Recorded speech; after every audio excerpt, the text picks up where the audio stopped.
Hello, Happy New Year, and welcome to our first retirement seminar of 2024. I'm Josh Black, your APFA National Secretary and moderator for today's session.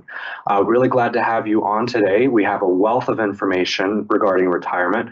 Our two specialists are going to go through a PowerPoint presentation and provide you the opportunity to answer any questions that you have.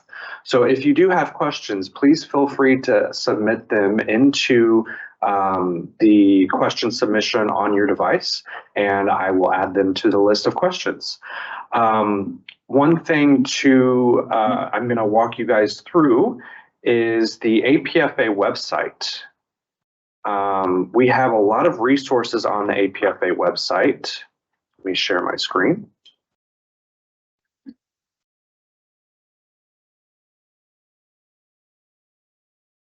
All right. So from your computer or mobile phone, if you're on your mobile phone, you'll see this little hamburger menu, and you'll just select Resources and Retirement. And we have a page dedicated to retirement. Here's Kim Tuck, our retirement specialist. A really helpful document to download or print out is the Good Slide Packet. And if you click on that button, it'll open the Good Slide Packet. And that goes through a lot of different information regarding retirement. There's checklists and a lot of really helpful information in there. And then on the rest of this page, we have hotlines, previous town hall videos that you can go watch, and a lot of other helpful resources. We have it broken down by topic, and just a really helpful resource to peruse at your leisure. So without further ado, I will hand it over to our retirement specialists. Please feel free to grab a cup of coffee, a pen and a pad of paper, and we'll get started. All right. Good morning. Today is January 18th, 2024, and you are with the APFA Retirement Briefing. Good morning, everybody. Good morning. By the way, if you're in an East Coast base, your bids for February just got posted, so. But don't do it till after the seminar, because you'll need to hear it. Yeah. Hey, so APFA, who are we? This is Kim Coates-Stock. She's the APFA National Retirement Specialist. I'm Patrick Hancock. I'm the APFA Retirement Specialist Emeritus. I'm still trying to find a dictionary that'll tell me whether that's a good or a bad thing. So that's who we are. Hey, we always give a shout out to Ron Harris. Ron Harris is responsible for an awful lot of the slides and information you'll find in our handout. And humor. And humor, yes. The sick parts would be Ron, yes. So, so hey, Ron, that's who we are. Who we are not is we are not the company. This is a union meeting. And I have been a union rep and a flight attendant for way too many years, and I have developed a rather healthy cynicism of my management at my company. And so if I say things about my employer or the managers here that offend you, yeah, all right.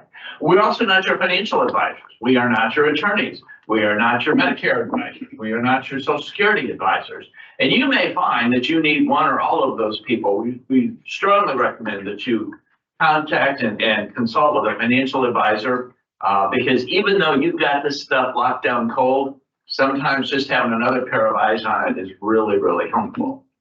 So I have a question for you. As of September 2023. Oh, actually, we needed to change that date to today. Oh, yes, we just updated. We updated the numbers, but we didn't change the date. As of November or January 2024, and actually, I think we're now up to 26,500 flight attendants, 26,000 or so. I have a question for you. How many of those do you think are over the age of 80? 8 decades? Yeah. You're wrong. It's 25. We have 25 flight attendants age 80 or older. And we just had someone move into that bucket in the last couple of weeks because it just incremented. And that is not some way outlier because if you look at the rest of the distribution, 75, 79, we've got 177, 618, 65 to 60. We've got 1,900 people in this bucket. And my guess is all of them are close to or eligible for Social Security at that point. 60 to 64. Medicare, yeah, 65 Medicare. 45, 87. And then 55 to 59, we've got 4,680, and that is the largest age group of any of them. But if you add all of those up, that's 12,012 flight attendants that are eligible to retire today. And if it seems like APFA and the company to some extent spends a lot of time and effort on retirement and teaching people about retirement and having resources for retirement, that's why. Is because it's important to a very large percentage. It's not quite half, but it's getting up there, a very large percentage of our flight attendants. And actually, if you go through the rest of it, it gets kind of interesting. We've got it gets kind of a little slim, and then it starts to balloon up again. Look at this. 3,700, 30 to 34. Yeah, those are all those cute people you see out there wearing it. And we're going to deputize you to talk to those cute people about some of this stuff, but we'll get to that when we get to those slides. So that's one of my favorite slides there. So the actual total is 26,937. Oh my, I was off. Yeah. Almost 27,000. 27,000. Wow. Hey, Kim, what can you tell us about housekeeping? Okay, some things you need to know about today's presentation. The good slide handout pretty much follows our presentation, but in a lot more detail. If you have any questions, you can submit them via chat. The good slide handout contains checklists. So if you're thinking of retiring, like 6 months out, 3 months out, 30 days out, these checklists are very helpful. They let you know what you need to do, what you need to think about, a very useful tool. Also, there's a contact list that has all your benefits information, who to contact if you want to keep some of your active insurance, such as your pet insurance or convert your life insurance. Also, it contains the most important contact of all, which is retirement@apfa.org. The company is very siloed these days, and it's hard to go to one place to get the answers to all your questions. But we're hoping that this presentation and our packet will provide kind of a one-stop shopping for all your answers that you need when it comes to retirement. All right, retirement, what does it really mean? So retirement's divided into 3 components, basically. You have your medical benefits, your retirement benefits, and your pension and 401k benefits. Now we kind of switched that. Used to be everybody had a pension. These days, not so much. So 401k needs to be what you look at as your main source of retirement income. If you were hired after various bankruptcies and don't have a pension, and even if you do have a pension, they were greatly reduced by the bankruptcies. So really need to be contributing to your 401k and trying to maximize contribution and match from the company. All right, back to the medical benefits. That's what we refer to as the incredible shrinking basket. Again, affected by bankruptcy. Anybody who retired before the 2012 has some pre-funded medical benefits, but guess what? That went away with bankruptcy. So that is the main thing that is driving people to stay on and work until they're eligible for Medicare, because medical benefits are really expensive. All right. So if you're thinking about retirement, there are some very important questions you need to ask. What do you need to retire? What do you get in retirement? What about income? That's very crucial. And what else do I need to research? There's always these little details that you didn't think about that you need to research. So we're going to try and cover all of this in our presentation today. So what do you need to retire? Well, you need to be eligible, and eligibility, you need money, and you need to be ready.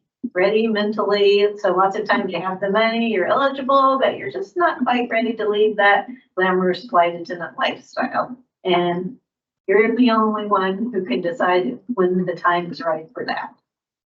So in order to retire in terms of eligibility, you must have at least 10 years of company seniority based on your date of hire. And so it's both components that you have to have. You have to have the 10 years of company seniority, and Your age and your company seniority must equal 65 points or more. And that's what the company refers to as a 65-point plan. And that's the company's criteria for retirement eligibility. All right, money, Patrick. All right. Let's talk about money and retirement. Let's talk about money. All right. When you're doing long-range planning for retirement, there are two major questions you have to answer. The first is, how much do I need to have on the day I retire to last me the rest of my life? You know, the goal. And that's actually one of the more common questions we get. How much should I have? Well, what else you got? Yeah. And are you still raising 7 kids? You're going to have a different number than the ones that have 3 cats. All right, 6 cats, but who's counting? Yeah, so that's the number. And that's why you should go talk to a financial planner, because that's what they're really good at doing. They take all your information, how much you paying on your mortgage, do you have your mortgage paid off, what are your expenses run, and what are your alternate sources of income, and they come up with hey, you're going to be able to retire at age 56 or 86, depending on, So that's the first thing, is the goal. Once you have that number, then you have to think, okay, how close am I? And how much do I need to save each year in order to reach that goal? And if you're just thinking of retiring soon and you haven't begun to address these questions, you're going to be, I think the corporate speak is in for challenges, because you're going to be here longer than you would like, because retirement is long range planning. So, and actually on this slide, my favorite is the one on the bottom right there. I said you held Christmas off. Well, what do people do on Christmas if they're home? I have no idea. So, That still hasn't happened to me. Yeah. I did hold Christmas off 2 years ago. I flew a really sucky trip to get there, but got Christmas off, and then we sat around going, what should we do? Yeah, all right. So the general goal is to maintain the same lifestyle you have while you're working. So in retirement, you have basically the same income. And the problem I have with that is I'm tired of being poor. I want to be one of these wealthy retirees I see on the TV, jetting off to the Caribbean, and they've got their silver sneakers and going to the gym. But apparently that's not the not the plan. Apparently the plan is you've got to maintain your same lifestyle. All right, well, I'll just suck it up and do that. So if, say, you're going to retire at age 67, the first question you have to answer is, how long am I going to live? What? What? How long? What kind of question is that? I mean, how am I supposed to know? What? Yeah.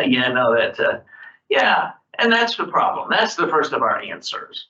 And that's not really an answer. I mean, please, this is going to be the most frustrating part about retirement planning, is that we're flight attendants. So we want the number, the answer. We want the date. And it's really not that way. The best you can do is get a good estimate, a good statistical probability, or as I like to call them, guesstimates. So how long are you going to live is our first guesstimate. Your life expectancy in 2022 is 77.3 years. They're supposed to be coming out with that number for 23 in the next week. We will update it then. But 2020 had the largest decline since World War II. 21 came in right behind it, and 22 came in. So those 3 years had the 3 sharpest declines since World War II.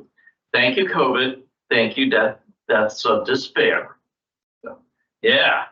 So that's 74.5 years for men, 80.2 years for what? Come on, guys. If we run the world, how did that happen? I mean, if you run the world, shouldn't longevity be one of those benefits of it? Maybe we don't really run the world. I don't know. That's less for African Americans, 71.8, more for Hispanics, 78.8. And I got all this information out of the National Vital Statistics Report, volume 67, book 6. And I tell you, I have found the cure for insomnia. You take that on your layover and you are going to sleep like a baby. So yeah. So that's the first of our guesstimates, but there are other guesstimates. And the problem with that guesstimate about age, it's just an average. I mean, half of us are going to die sooner, half of us are going to die later. I love to tell the story. I started going gray in high school, and it was so frustrating, so embarrassing, because you're trying to fit in, and I'm getting gray hair. So I went home one day and I said, Mom, I discovered in biology class today that this gray hair is your fault. Everything about a man's hair comes out of the mother's genes. So what's going to happen next? Am I going to go bald in college? I mean, did any of my uncles or grandfathers going to go bald early? She says, oh, honey, none of them ever lived that long.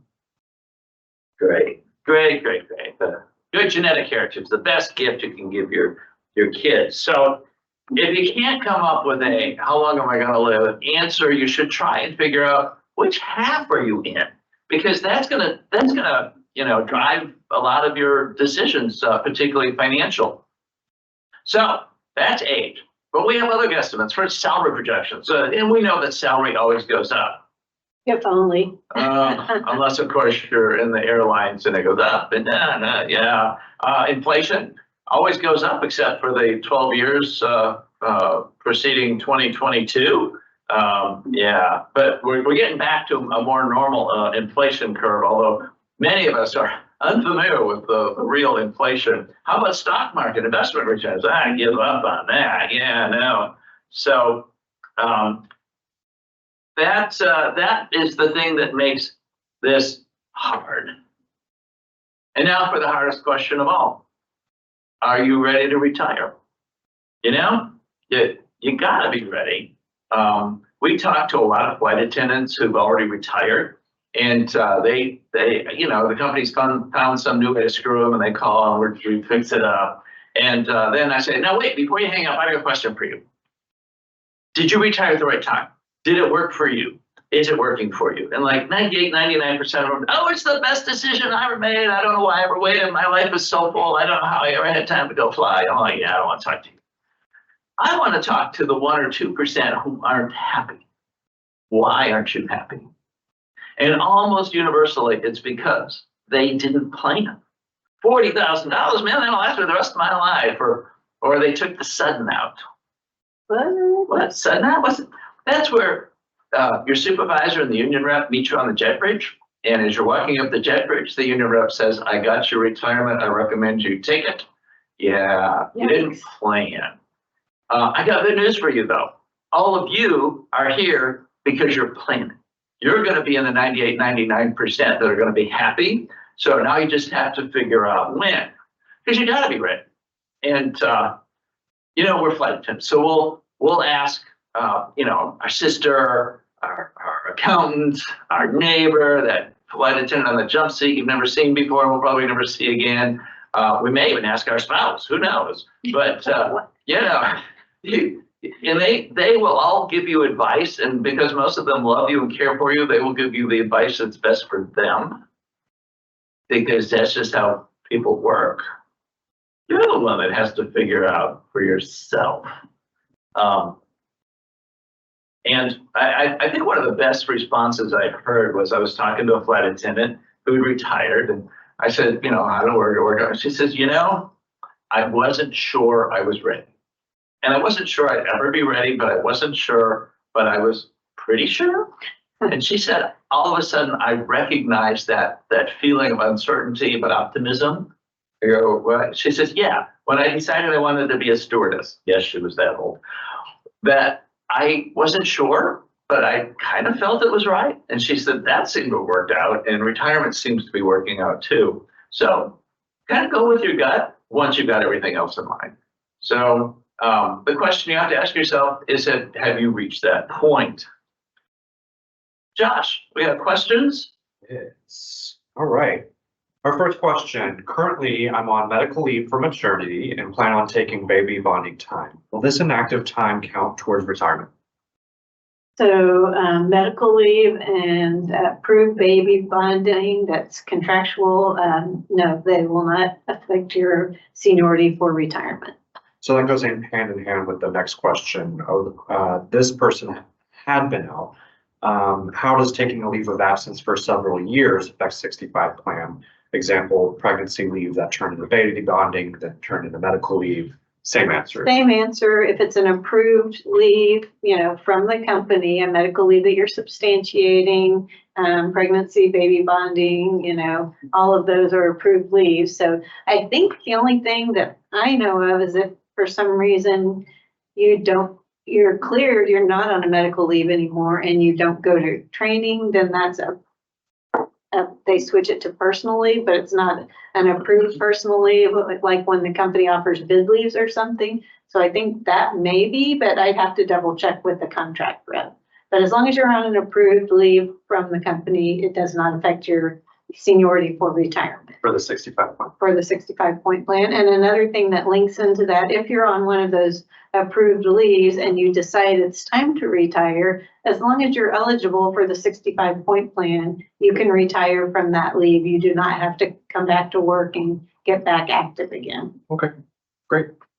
We're good to continue. Okay, All right. let's see, where are we?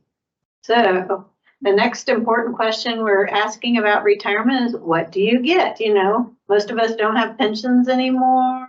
There's not a lot in the way of retiree medical insurance. So what do you get in retirement? Well, you get a few things, and they're not too bad. Here they are. What do you get in retirement? You get your travel privileges, and you get paid out for your sick and vacation. You will get a retirement gift. Fabulous. And you get the status of being a retired flight attendant. Hey, there you go.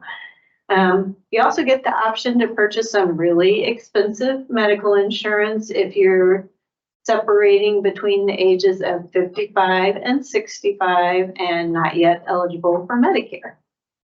So let's talk about the travel benefits. You get your D1, your D2R. It changes to D2R, and that's a bummer, but the D2R is unlimited. And notice with the D1s, they don't have an R after them. So your D1s, you get the same number as you do as an active employee and no R on the D1s. You get your D2P, they're an R, and D3s are D3s, and your AA 20%, and the ability to get 20% off when you use Advantage miles.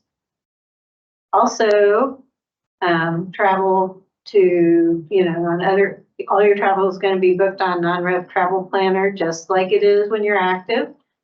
Only it's accessible from the AA retiree site, which is www.retirees.aa.com, and not from JetNet anymore. Service charges and taxes obviously will be billed to your credit card on file. And a pro tip in retirement, as it is when you're active, is if you have a D3 or somebody flying on your passes, let them put in their own credit card so they incur those charges and not you. All your Z travel is going to be booked through My ID Travel, which is also available on the retirees website. And unfortunately, this is a big kicker for a lot of people. And if you're a commuter, it makes you kind of stay around longer sometimes, but there's no jump seat authority in retirement. How will I ever get on? I know. And no KCM, so you got to go in the big security line with everybody. With your Ziploc bag.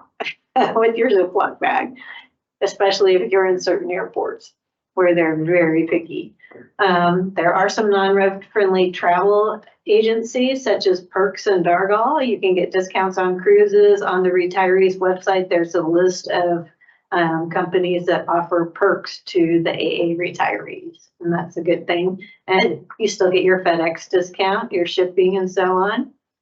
And a good tip also, if you're going to retire maybe in the next 6 months to a year and your TSA pre-check and global entry are expiring, let the company pay for that one more time before you retire. It's good for quite a few years, and if you can get them to cover it one more time. Obviously, if you plan to retire tomorrow, the timing may not be right, but if you can do it, it's a good thing to do. All right, sick and vacation time. I'll get a lot of questions about this. So your unused sick time is paid out at $8.65 per sick hour, which sucks. So it's always best to use your sick time before you leave for a legitimate medical reason, of course. Your unused and accrued vacation is paid out at 4 hours per day at your rate of pay, as long as you have at least 7 days of vacation when you retire. And normally people do, because the accrued vacation you haven't even bid for yet is usually more than 7 days. If you, for some reason, don't have 7 days, if it's less than 7 days, you only get paid out at $3.50 per 3 hours, sorry, 3.5 hours per day at your rate of pay. It's, I'm still recovering from the holidays, guys. You had more fun than I did. I guess so. But unfortunately, the payout for this sick time is linked to being eligible for the 65-point plan. So you have to be eligible for the 65-point plan in order to get paid out for your sick time. The vacation pay, if you wanted, I get a lot of questions, can I put my vacation payout in my 401k? And the answer is, it's not eligible for the employer contribution and match to your 401k because it's paid out after you retire. However, it is eligible if you change your elections prior to your retirement to be put in, you could up it to 100% and it is eligible for the employer contribution to your 401k. And a lot of people choose to change their match and have 100% of that vacation payout, change their election and have 100% of the vacation payout go into their 401k. A pro tip, just like I said, once your last paycheck has been put into the system, you can go in and change your 401k election for your final payout and your vacation payout if you want to do that. All right, you also get a retirement gift. It's a good idea to contact your flight service manager within the last 30 days prior to your retirement and remind them to request your retiree gift catalog. They're supposed to do it. They have a checklist, but sometimes they get busy and they forget. So you're much kinder to them than I am. The catalog comes with a commemorative certificate, has your years of service, your name, make sure it's correct. Options for gifts. It's kind of like a little mini Sky Mall catalog. So include a large array of dust catchers, some crystals, some plaques, some little charms, champagne bucket, things of that nature. So you get to choose what you want for your retirement gift. And there is an option to elect to donate to the Wings Foundation rather than taking a retirement gift if you'd like to do that instead. And here's one of the lovely options, the crystal tail. Patrick always says you can never have too much tail around, especially attractive. So there you go. Your status is going to be changing when you retire. You're going to go from being the sky goddess that you've been for the last 20, 30 years to, wait for it, cat rancher. And don't get offended that we said cat rancher. Patrick and I just put what we're probably going to be after we retire. There you go. All right. So part of that status change,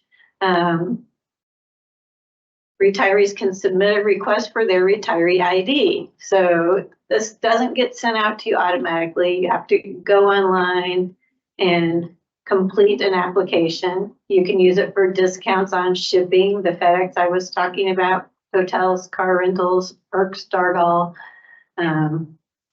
A government issued ID is required for flying. So you do not need your retiree ID in order to use your non-rev travel benefits. It's nice to have, let the crew see it. Maybe they'll give you a glass of wine or something, but you don't need it in order to travel. A glass. A glass, okay, bottle. But a lot of people are planning to travel pretty soon after they retire, and they're all worried that they're not going to get their retiree ID in time. Guess what? You don't need it. So your passport, your driver's license, any government issued ID will do. All right, access to the AA retiree site, retirees.aa.com is part of your retiree perks because that's where you find your non-rev travel planner, your My ID Travel. You can access your pay information, which I'm going to talk about in a minute. You can see a list of people that will offer you perks as an AA retiree and so on. Payroll access. So the current employee pay portal is there. And if you still have back e-pays or paperless pay, statements that you need to access, those will be available too. Unfortunately, your detailed sequence history is not there. So if you want to print out your sequence information for the last year or whatever prior to your retirement, if you think you need it, you should go ahead and do that. All right. So if you're not able to retire, guess what? You can just quit. If you're not eligible for the 65-point plan, but you just, if you work another day, something may go wrong and you're just not up for that, you can quit. You just notify your manager that you're ready to quit. Your crew manager, we need to change that. The terminology keeps changing on us. Your vacation will be paid out because that's contractual. So what we said about vacation payout earlier will apply. If you're a legacy AA and you qualify for a pension, you need to contact Fidelity to find out when and how soon you can draw that, how soon you can draw the pension if you're eligible or not. And if you're a LUS flight attendant with the PBGC pension and you're not already taking that, you need to contact the PBGC to find out when and how you can commence your pension benefits. Since you're not retiring, as I mentioned before, you won't receive the payout for the sick time. That is linked to being eligible for the 65-point plan. All right, any questions about? Sure. First question, do I get refunded for sick time? Okay, so you don't get refunded at the full rate. As I mentioned before, It's better to use it before you leave because you get more from your sick time when you use it for a legitimate sick occurrence than when you get paid out for it after retirement. And I think you touched on this one too, but when I retire, is my ID and tablet to be returned prior to my last day? If I don't live at my base, do I have to D2 down there to base to return the equipment and D2 our home? Okay, so I actually did not touch on that, and that's a very good question. I get that a lot. So normally they give you 30 days after you're retired to return all that company issued equipment. So if you are a commuter, or even if you're in a big metroplex and you don't want to drive all the way to the airport, you can ask your crew manager to send you a FedEx envelope and a list of things that need to be returned. And then you can FedEx it all back to the company. So you don't actually have to go to the airport and return all those things, unless you really want to. And how many passes do my significant other and I get when I retire? So if your significant other is a spouse or a registered companion, they're entitled to the unlimited D2R, just like you are. And then your spouse or your registered companion would get the same number of D1s that you get. So they would get the same as you do as an active employee, which is 3 round trips or 6 one-ways on the D1s. For the D3s, you get half the number of D3s that you had as an active employee. Great. We are good to continue. Okay, let's see what's next. All right, we're about to talk about income, and that's Patrick's subject, so I'm going to hand him over to Patrick. What about income? All right, let's talk about income. In retirement, you will hopefully have multiple streams of income. So hopefully, one of them is going to be your 401k, and for most of us, that's going to be the primary, or at least one of the top two. Hopefully, you've got an IRA out there as well. You'll have Social Security, and that's the other main source of income. The big advantage of Social Security, of course, is that it is indexed to inflation and goes up. The 401k and the IRA, they're just whatever you're earning on the savings. Speaking of savings, savings is another source of income. And sometimes when we talk about savings, we're not just talking about what you have in your passbook account over at the credit union. We're talking about things like equity in your home and so on. And then, of course, if you have a pension, you'll have your pension. And all of the pensions that we are eligible for do not have a cost of living increase in it. Whatever it is on the day you retire, based on what you select, that's going to be the number until the last beneficiary dies. So if you've got all 5 of those, I like to think of it as like having a 5-legged stool. it's very stable. And if one of those gets kicked out from underneath you, yeah, it's going to hurt, but it's not going to cause you to fall over because you still have the other streams of income. As an example, what if Congress were to say, you know what, we're going to figure out how to fix the budget. We're going to reduce Social Security. And you, Mrs. Flight Attendant, you took advantage of tax deferred savings in your 401k. You took advantage of your employer contributing tax deductible money to your pension. So we're not going to give you as much Social Security. What? They would do that. Would they? Would they? Yeah. Hey, do you remember back when you were young, people used to talk about getting Social Security at 65 because that's when Social Security kicked in. Not so much anymore. You know why? Back when Ronald Reagan was trying to balance the budget, they said, well, what we're going to do is we're going to stretch out when you're eligible for Social Security and eventually get it moved up to 67. I think their thought process was by the time we figured out how we got screwed, they'd be dead. They were correct. They're dead. I'm still pissed off about it. But anytime I see this list, I'm so happy I work for a unionized workforce where my union is concerned about us having all of these options in retirement, because I contrast that with the over 50% of people on Social Security where Social Security is their only source of income. So how secure is your financial life if your entire financial life depends on the good graces of the do-nothing U.S. Congress? Yeah, glad I work for a unionized workforce. You got a 401k loan? Hey, what about that? Well, you've got a couple of options. The first option is you can continue to pay that loan back on, the monthly payments that you've been making for it. And because you don't have a paycheck, you don't have to set up auto pay out of your checking account or something. And the second option is you can just stop making payments and take the outstanding balance as a distribution, which will be taxed as income and subject to the penalty if you're not yet aged 59 and a half. Don't do it. Don't do it. It's stupid because guess what? Now you don't have that money in the plan earning more money for you, more income. So yeah, don't do that. Speaking of 401k, one last thing to remember, your 401k will freeze. I mean freeze solid for the first 30 days of your exit from the company. You can't add money, you can't take money out, you can't change your investment. It is just frozen, frozen, frozen. So if you are going to need money in that first 30 days of retirement out of your 401k, you might want to consider rolling that money out just prior to when you leave. I also want to point out, if you need money out of your 401k in the first 30 days of your retirement, you may not yet be ready. Talk to a financial advisor. So yeah, you may enroll your 401k into an IRA.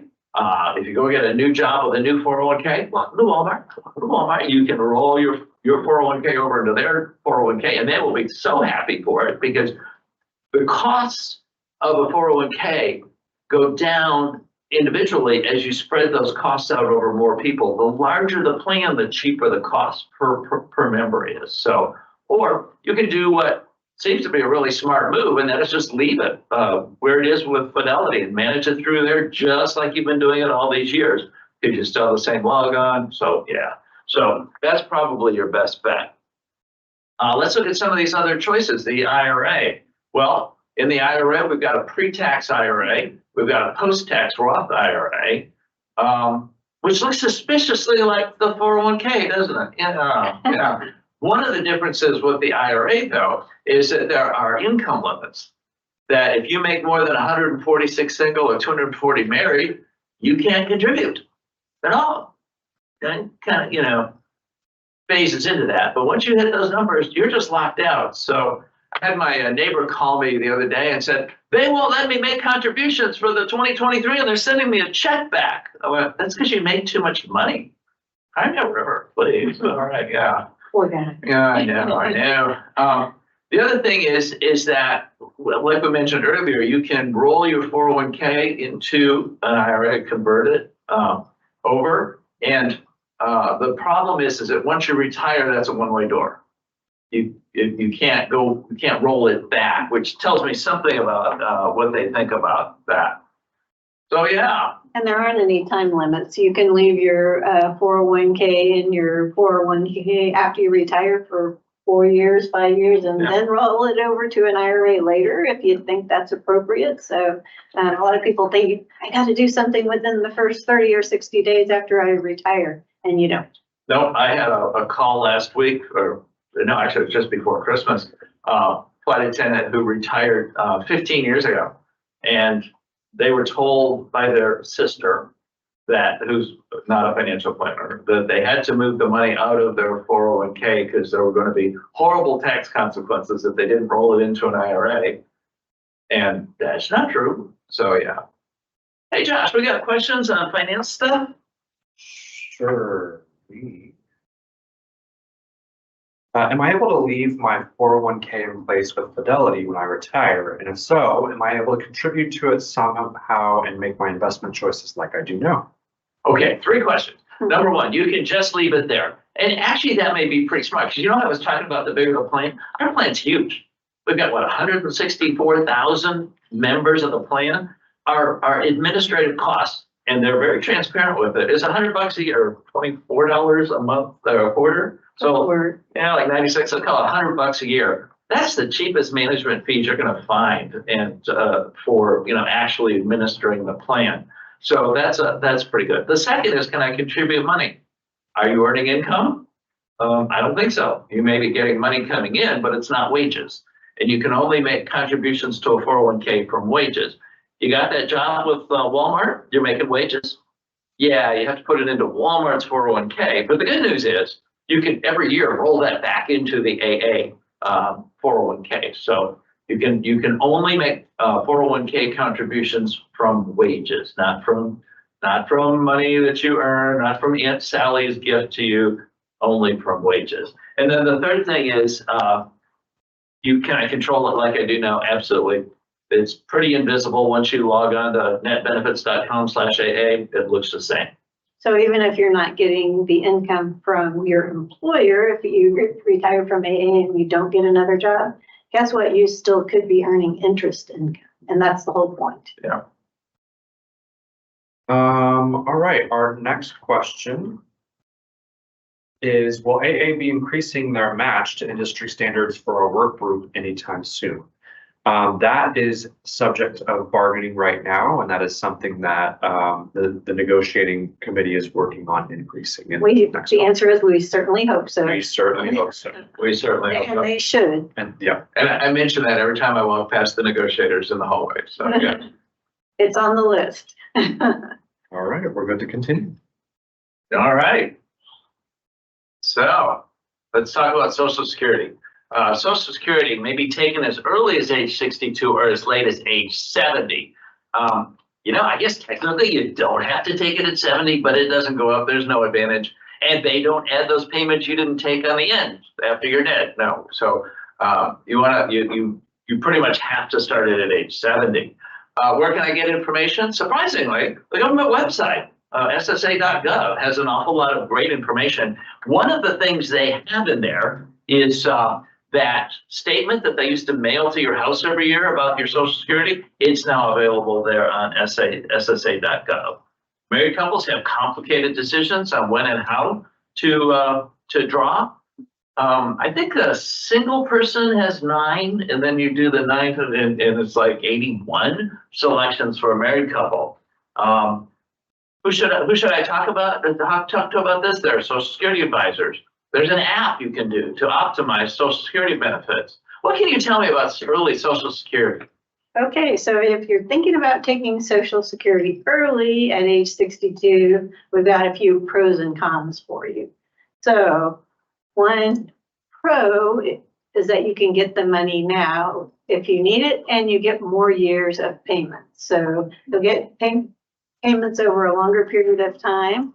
And like I said, if you really need it now, you can go ahead and start taking it once you hit age 62. A con is that you're going to have those lower payments for the rest of your life. You know, you get it at a certain amount at 62, it's going to stay at that amount. It doesn't go up when you turn 67 or 70. Another con is that you are subject to income limits when you take early Social Security until you hit your Social Security normal retirement age, which it's between 65 and 67, somewhere in there. So, in the income limits, it's 22,320 in 2024. So you would deduct $1 of benefits for every $2 you make over that limit. So That's not very high, isn't that? That's less than I'd make it my 40 minimum. that's normally for most people flying hard 40 who are at the top of the pay scale. You're not, you're going to make more than that. So if you think I'm going to take early Social Security and fly the hard 40, you could be zinging yourself when it comes to taxes. So again, as Patrick stated previously, please talk to a Social Security advisor or your financial planner before you make this decision. Also, what's the break-even point? If you're thinking, well, should I take it early? Should I take it late? When would I break even? It's the average age of death. So if people, what is 79 and a half?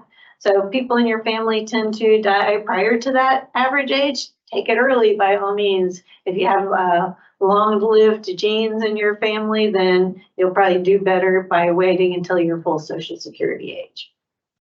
All right, more Social Security. When should I start? Well, just what we talked about before, the average age of death is where the lines cross, but this is a little graph illustrating that, if you take it early, you're going to get more upfront. If you take it, if you take it at the normal Social Security retirement age, you're going to get more over the period of time that you're taking it. So that's a tough decision. That's a hard call, and you have to do it based on your personal health and your family history and your needs at the time also. So full Social Security is what we refer to as the SSNRA, which means Social Security Normal Retirement Age. So if you reach your SSNRA during a calendar year, there are some special one-time limits for the year that you reach that age. And that means you can earn a little bit more and start your Social Security without any financial, tax implications. So you can earn up to $59,520 prior to hitting your SSNRA for in 2024 without any extra tax implications. Am I explaining that correctly? And also a lot of people want to know, well, when do I reach my SSNRA? What is that for me? And so here's a little chart illustrating that. It's based on the year of your birth. So anyone born in 1960 and later, it's going to be age 67. If you were born in 1959, it's 66 and 10 months, and you can go on back with the chart, and it will tell you when you're eligible to start your full Social Security. So, Patrick, what counts as earnings for Social Security? That's a good question, because we keep saying, your earnings are limited to so-and-so, or the 22,000, whatever, depending on it. The easy way to think about it is earnings are payments you get from an employer on a paycheck. Okay, so earnings include income from wages, or if you've got this self-employment gig going on, those are wages. Anything you're doing to work to make money, they call it bonuses, commissions, severance pay. No matter what you call it, if it's coming from your doing work, that's going to be considered earnings. The good news is that earnings do not include passive income, such as investment income, pensions, capital gains, inheritance.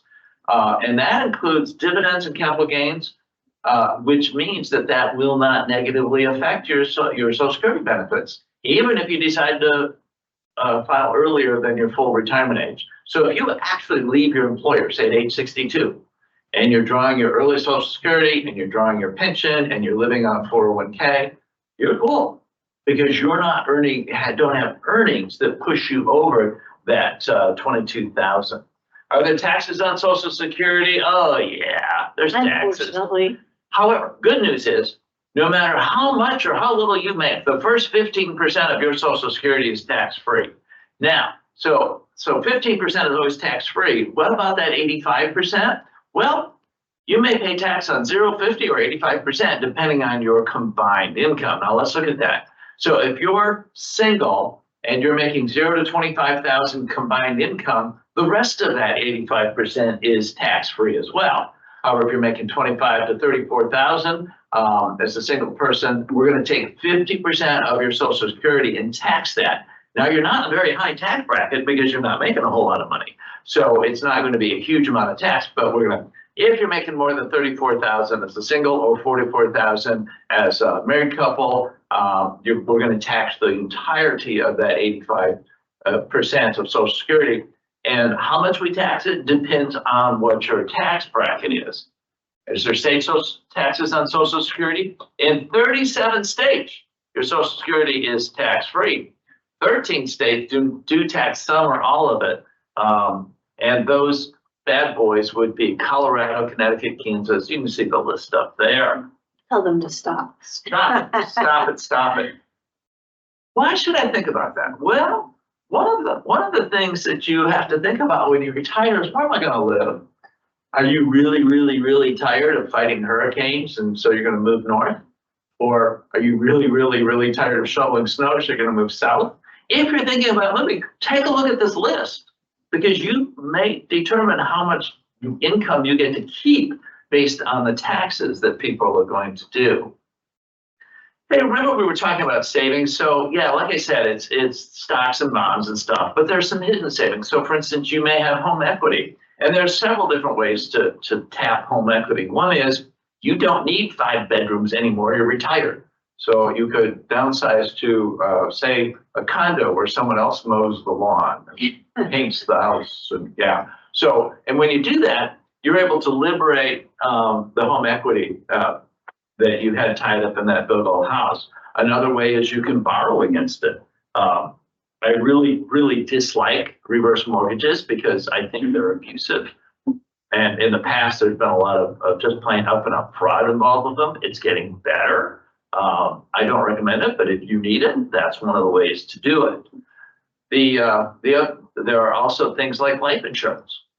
You may have built up cash value in a life insurance policy, not the one you have from American, because that's a term life policy, but you may have a whole life policy that some salesman sold to you when you were 25, but now it's got some actual cash value and you can get the money out of there. And then we've got pensions. Kim, what can you tell us about pensions? Okay, so if you have a pension, it's going to be dependent on which carrier you started your career with prior to the various mergers as to when and how you can take that pension. So we've got, generally speaking, one set of rules if you're a legacy U.S. Airways flight attendant, former TWA, Eastern, anyone that has a PBGC pension, and then a separate set of rules if you have a legacy AA pension. So look at this. If you are a legacy U.S. Airways person, it's a very diverse group. You could have started your career at any number of airlines, Allegheny, Piedmont, PSA, Trump Shuttle, or the old U.S. Airways. So the rules for the legacy U.S. Airways people are somewhat varied dependent on where you started. If you started at the Trump Shuttle, your early pension age is age 52. And your full pension age is age 62. Now, you can start taking your pension while you're still working at the early pension age if you want to. Just keep in mind that there is a 3% reduction in the full value of your pension for every year that you start your pension prior to the full pension age. So if you started at age 52, you're going to be getting a lower amount. You're going to be getting kind of like early Social Security. You're going to get it for more years, but it's going to stay at that lower amount. If you were Piedmont, Allegheny, or U.S. Airways flight attendant, your early pension age is age 55. Your full pension age is age 62. Also, PSA, your early pension age is age 55, but your full pension age is until age 65. They kind of got stuck with that one. Yeah. So more years of reduction if you take it early, more of that 3% would be applied. And the 3% is across the board for the LUS pensions or the LAA or any of the PBGC pensions. If you take it early, there's always a 3% reduction for every year prior to the full pension age. All right, on the legacy AA side, you have to have at least 15 years of what they call retirement eligibility service to start your pension. And if you do have that, then you could start it early at age 55. There's the 3% reduction per year if you take it early. And the full pension age for the legacy AA flight attendants or anyone with an LAA pension is age 60.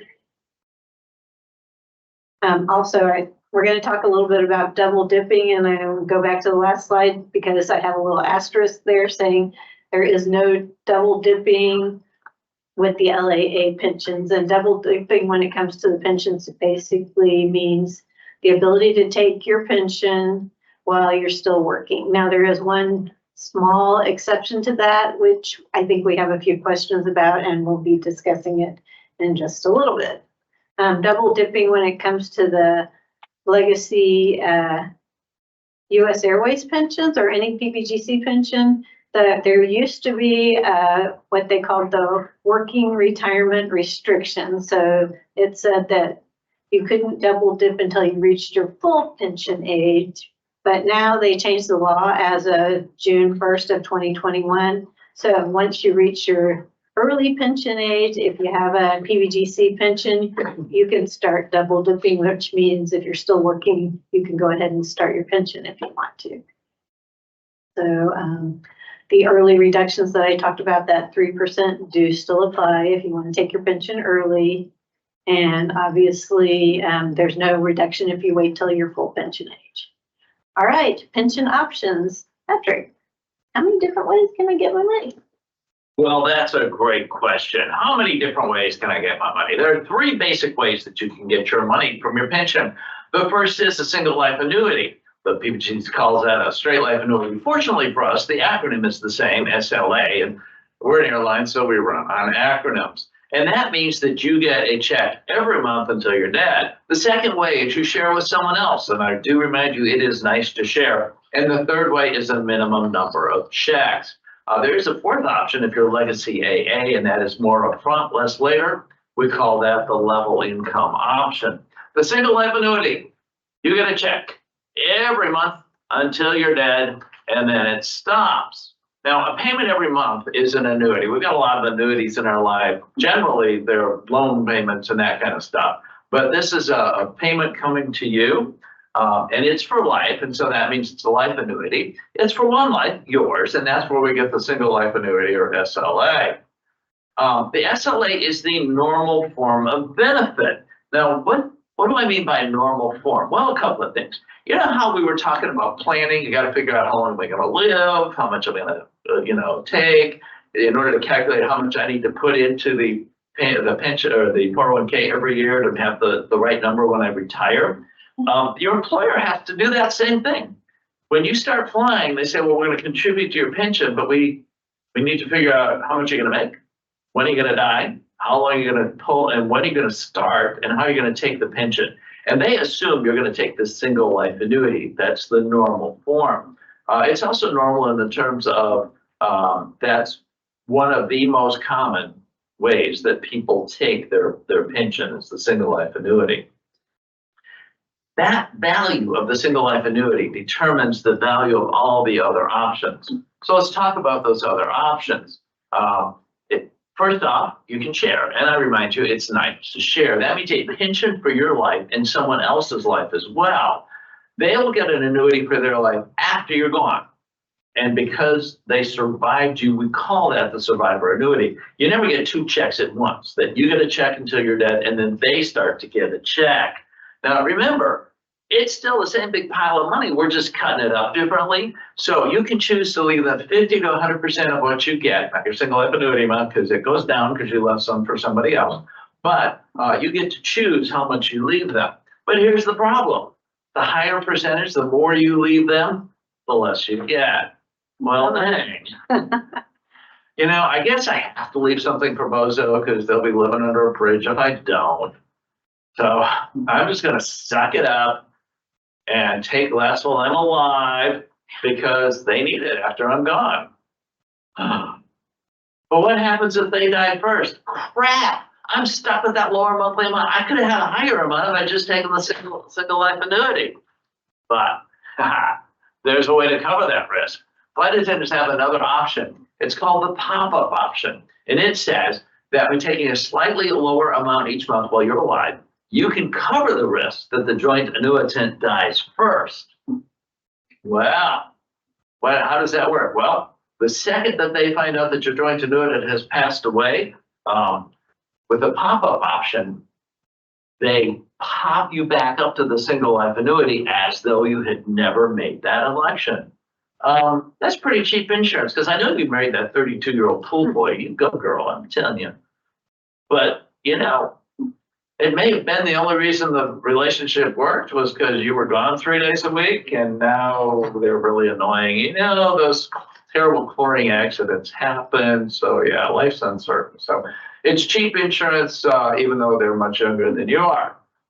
So most people will take one of these two options, but there is another option. Most people don't take it. It doesn't apply, but let's look at it real quick. And that's a guaranteed period certain. And you're going to get checks for a minimum of 10, 15, or 20 years at LAA, or 5, 10, or 15 years under LUS. And that would not make sense for most people because you get a reduced amount.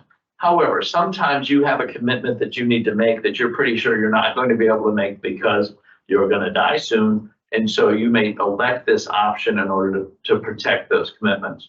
If you're legacy AA, you've got a fourth option, and that's the level income option, more upfront, less later.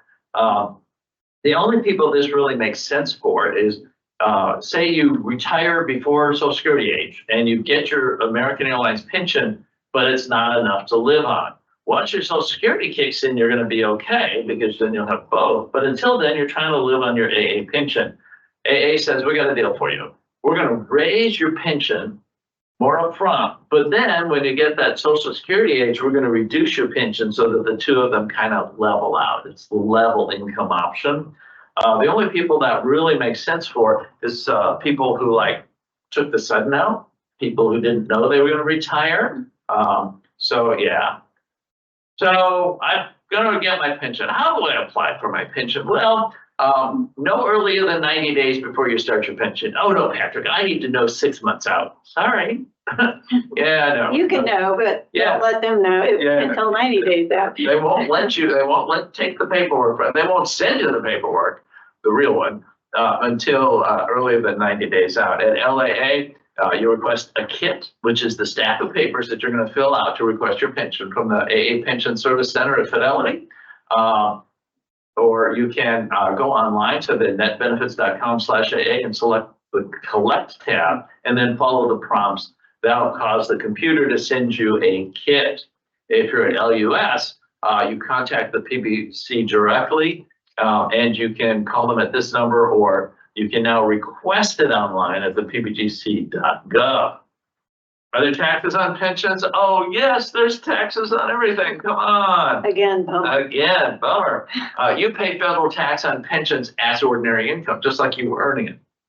So depending on how much you earn, tax brackets run from 10% to 37%. Here's what it looks like.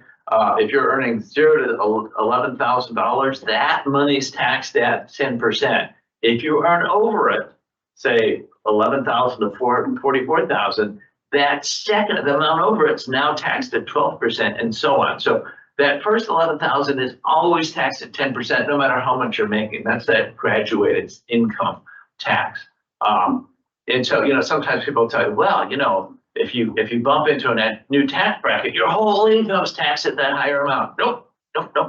Your first 11,000 always at the 10%, all the way up to 578,000. And so if you've got 578,000 income, you're not a flight attendant.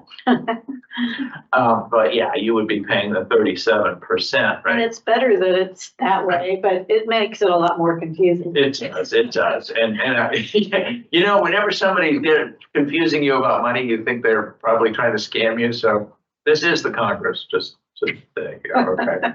So, some states don't tax pensions.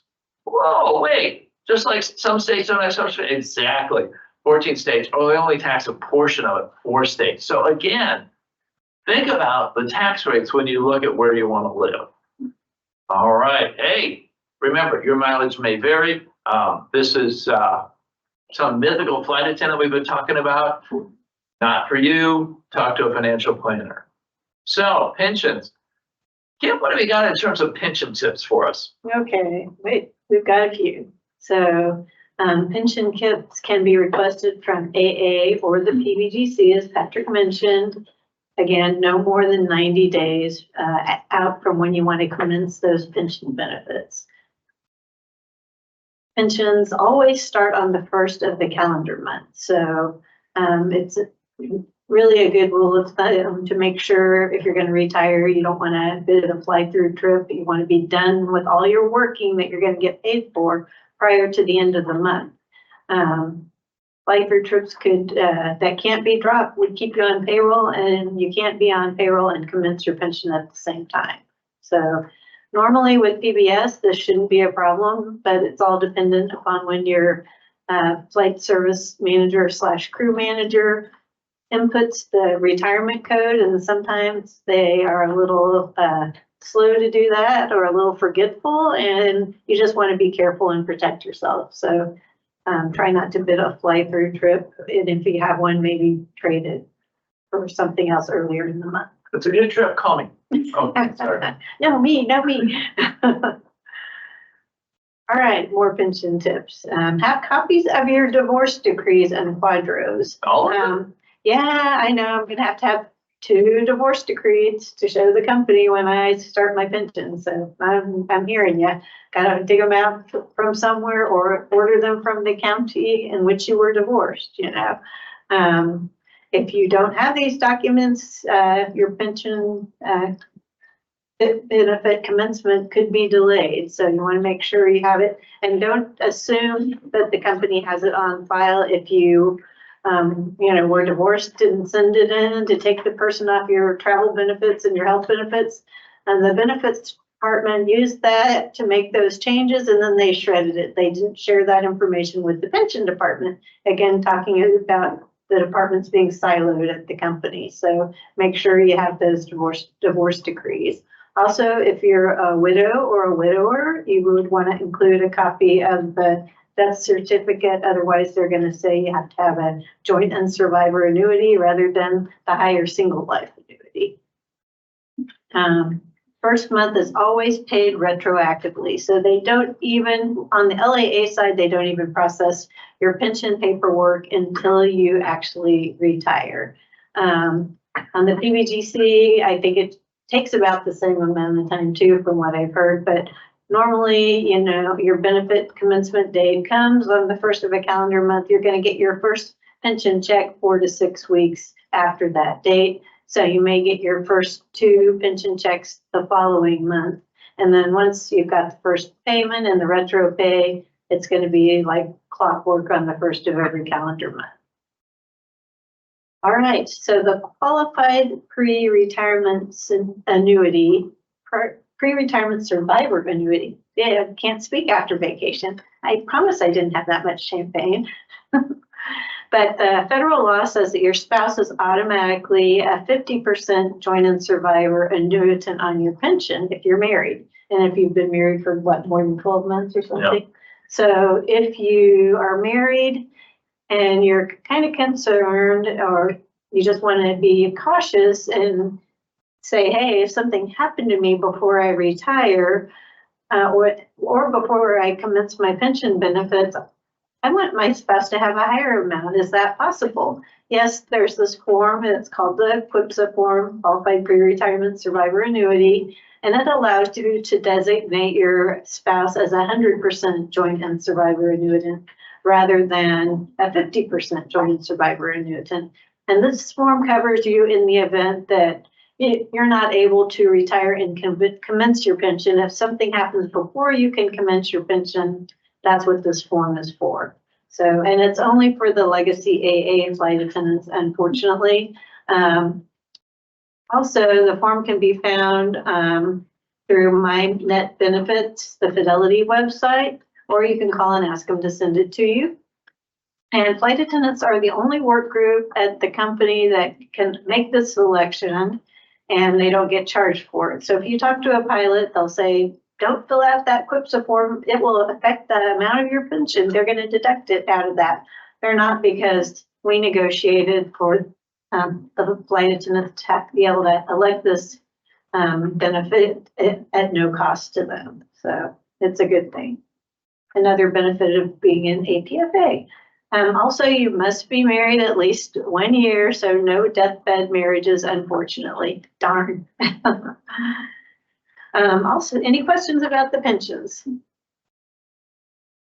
Right. If one is legacy AA and chooses to fly past age 70, is it true that AA adds to that person's retirement for every year past 70?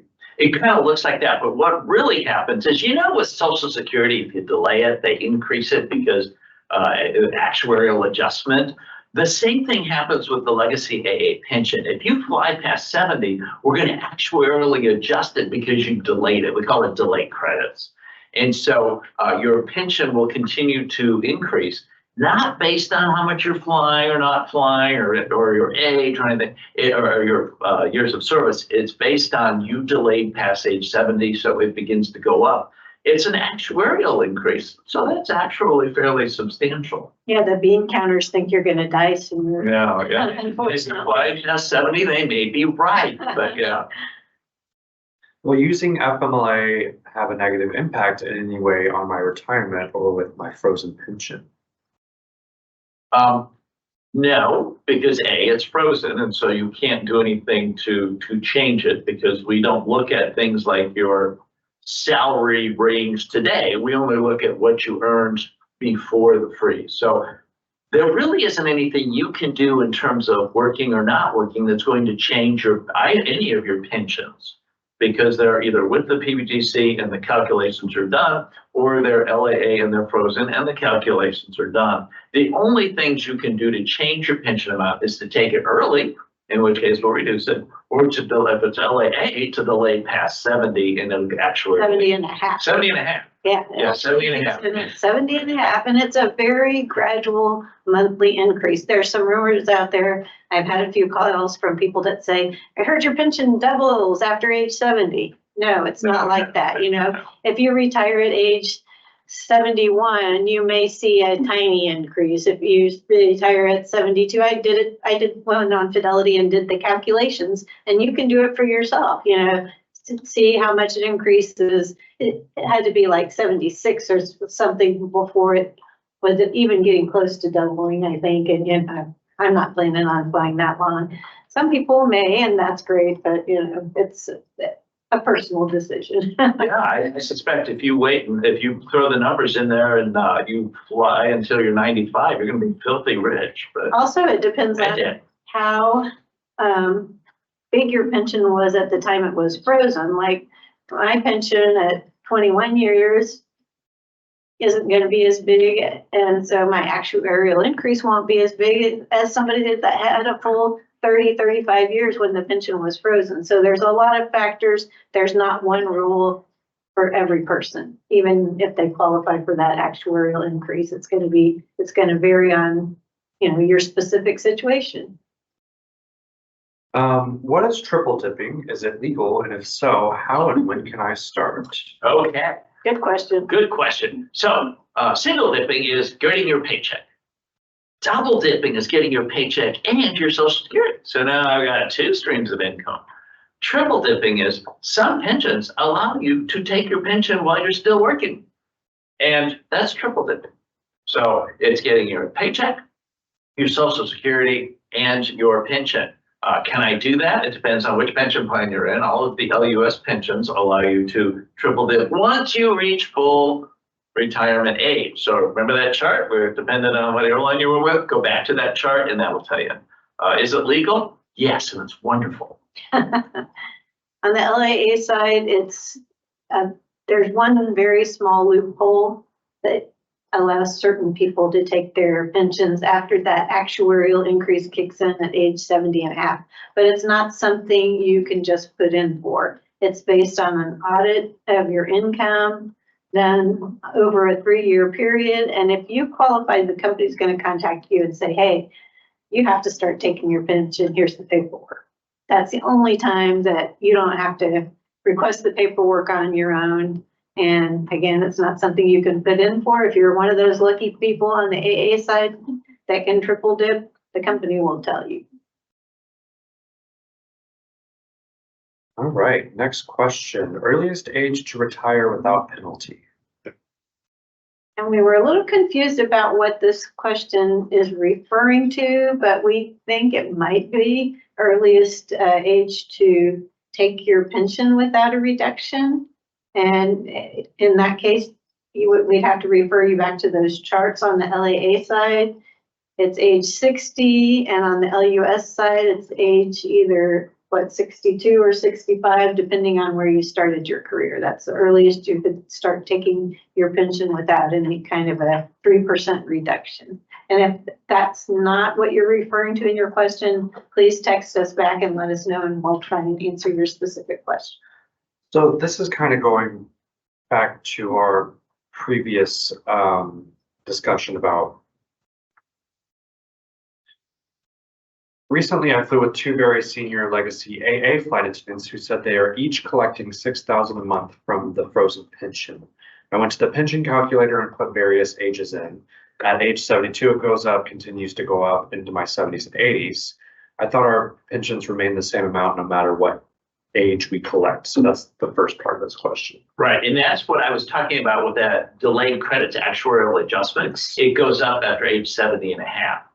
And that's always been in our pension plan. It's just now we have a lot more people flying at this age, you know, than we used to in the past. I guess we're healthier now or whatever, but people are choosing to fly longer than they ever have before. And that's why we're seeing more people that are triggering that actuarial increase. The next part of this question is, how can a person still fly and collect a pension? I flew with someone, these are the same people who they say are getting $6,000 a month. Okay, so we're talking about this, that your pension's going to go up actually with an actuarial adjustment. And again, we're talking about LAA pensions if you fly past 70 and a half. But here's where there's a problem. There is an IRS rule that says your pension can never be more than your income. And they did that because some of our more criminally minded or tricky executives would say, hey, I'm only going to take $25,000 as income, but when I retire, you're going to pay me $1 million a month. And they do that because they want to push the taxes down. And the IRS said, oh, no. Your pension can never be more than your income. So if your pension is going up and it's actuarially adjusted and you get into your late 70s or so, yeah, your pension could be $6,000, $7,000 a month. How much are you making?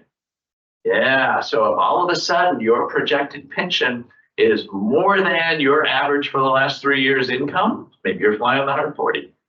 The IRS says, oh, no. You must start your pension so that we stop that growth. And so that's what happens.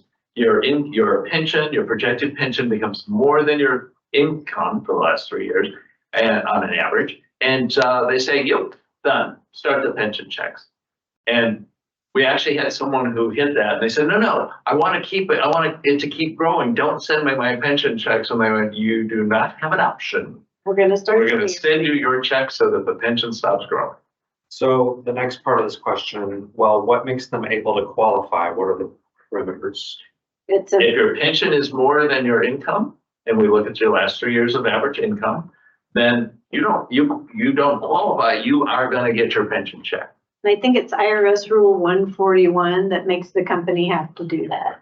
Pretty sure that's what it is. Oh my, I love remembering. And then the next portion of this is it possible they were telling the truth about getting $6,000 a month? Absolutely. It is. It is. Absolutely.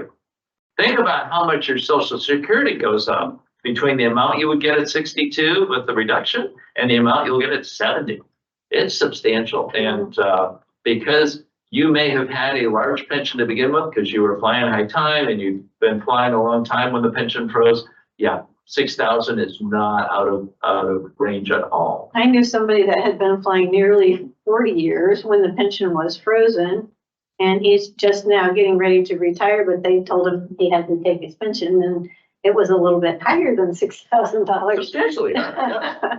So now in my case, my pension is less than the hard 40. So even if I was flying the hard 40 for 3 years, that's not going to trigger that for me. So it all depends on how many years you had in when the pension got frozen. So unless I was flying the hard 40 and then had to go on medical leave for 2 years, that would be the only thing that would trigger my ability to take my pension before I retire. That's not likely to happen in my situation. Or if you fly to 95. If I fly till 95, then it would happen. Then I'd retire and die a happy person, I guess. This individual is asking now, can you fly 40 hours and make that count for this formula since your pension would be more? You can fly 40, you can fly 140. What we're gonna look at is how much are you making, and for the last 3 years on average, and comparing that to what your projected pension amount is gonna be. And they're kind of approaching each other. So yeah, you can delay a little bit by flying low time, but at some point those lines will cross and you're gonna have to take. Whether it's worth getting less from your income for 2 years when you could be making more, but a lot of people would like to drop down and fly less as a preparation for retirement. So it could happen. It just depends on your specific numbers.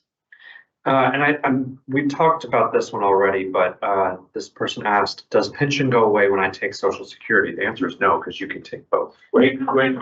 There's a couple of scenarios, again, because our pension was frozen. When our pension plan was created, that would never have happened on the LAA side. If you choose one of those level income options, because the pension was frozen, if you take a higher amount prior to your Social Security age, I've seen a few instances where you burn through your whole pension on the front end and you get nothing on the back end. So if you're considering taking one of those level income options, you really need to look at the number up until you hit your Social Security age and then see how low it's going to drop after your Social Security age, because most of them have dropped pretty low, and I've seen a couple where they get nothing after that. And then that was never meant to happen, but it happened because the pension was frozen. And that's on the LAA side. That's on the LAA LUS side.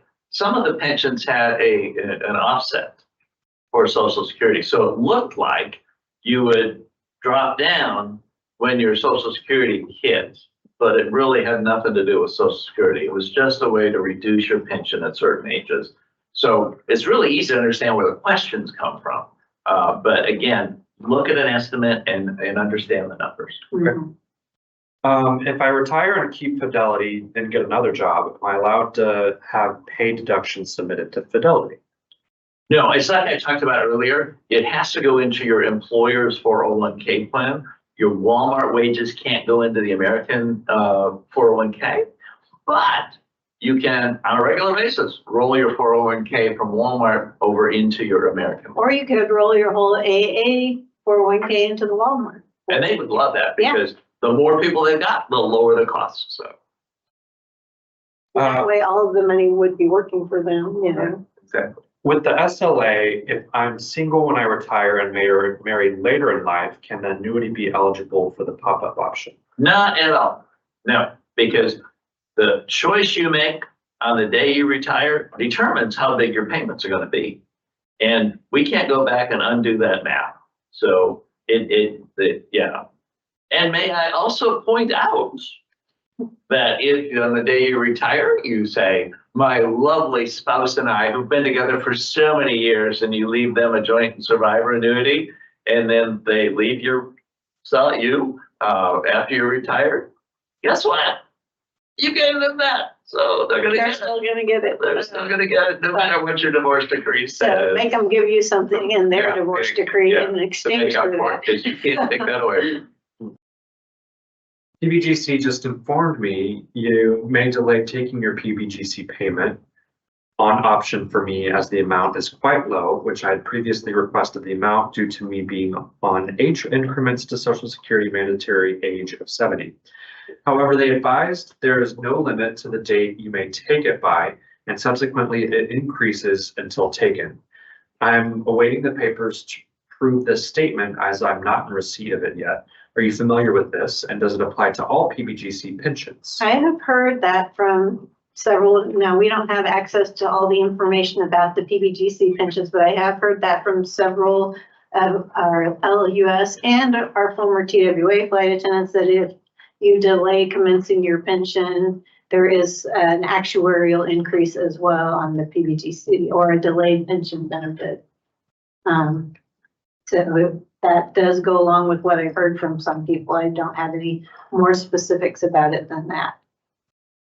If you get paperwork, we'd be interested to see the number. Absolutely. All right, we are good to continue. Had a lot of pension questions today. Yeah. We did.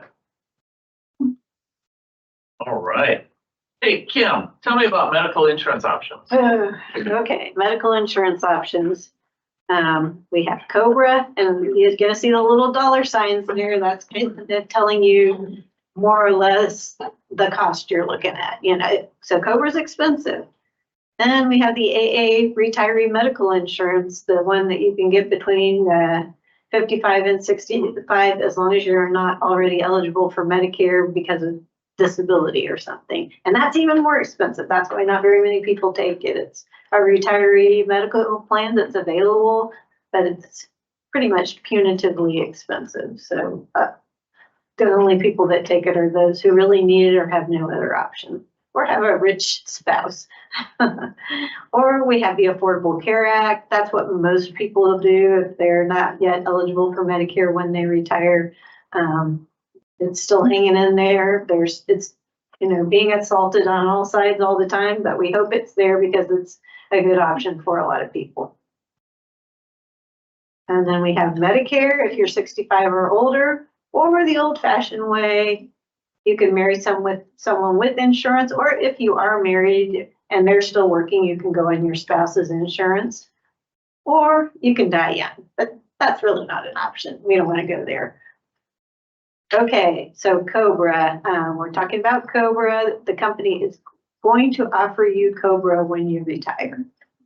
So let's talk a little bit about what that means. Cobra is a way to continue your health insurance beyond your retirement. It's the exact same insurance coverage that you had as an active employee. You don't have to reestablish your deductible or your out-of-pocket or anything like that.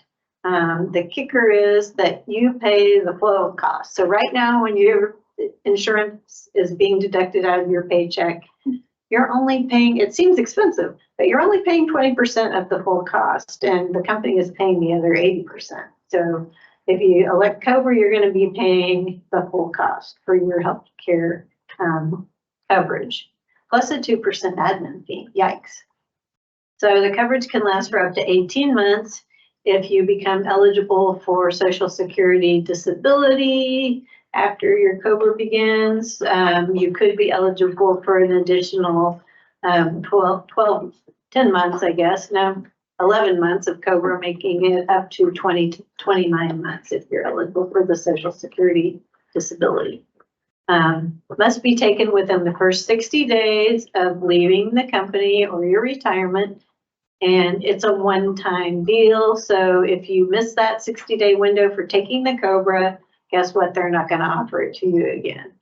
A good thing about that is you can wait till before the 60 days is over. And if you've been healthy and you haven't had any medical and now you're eligible for Medicare, you know, you could skip it. And if you're not yet eligible for Medicare and you've had some health issues, you can sign up for it. So, but don't miss the 60-day window to sign up. And most people aren't comfortable waiting that long because they want to have coverage in case something happens. All right, so more about Cobra. It can include medical, dental, vision, and your flex spending accounts, and you can mix and match the coverage. So most people who are eligible for Medicare, they're 65 or over, choose to go on Medicare. And Medicare, I'm going to mention this again, but Medicare is always primary if you're eligible for it, and Cobra would be secondary. So why pay for the medical if you have Medicare medical? But a lot of people don't find that the options are that great for dental and vision. So if they're eligible for Medicare, they can elect to continue their dental and vision through COBRA if they want to for the full 18 months. Once coverage begins, it's retroactive to the date that you leave American Airlines. So your active benefits are going to end on midnight as your last day as an active employee. There are some rumors out there that continues for 30 days or a week or whatever. It doesn't. It ends at midnight on your last day as an active employee. If you're eligible and you're offered COBRA, your COBRA, once you sign up to it, it's going to be retro to the next day, 12:01 on that night after your first day as a retiree. So it will be as though you have continuous coverage. And as I said, the plan is exactly the same. You don't have to meet a new deductible. It's continuation of exactly what you had as an active employee. The payments. Now, this is a big deal with COBRA. If you're late for a payment, they will drop you. So don't be late for your payments. All right, another thing is if you're eligible for Medicare, I'm going to reiterate what I said before. COBRA is not considered to be creditable coverage if you're eligible for Medicare. So if you're eligible for Medicare and you say, I'm just going to stay on COBRA for 2 months and then sign up for Medicare, guess what? You will be penalized because COBRA is not considered creditable coverage. Even though it's a continuation of the same plan you had as an active employee, that was creditable coverage. Once it becomes COBRA, it's not considered creditable coverage for Medicare. So COBRA is always secondary to Medicare. If you're eligible for Medicare because you're 65 or you got it earlier, because you're on Social Security disability, you need to sign up for Medicare as soon as you become eligible for it.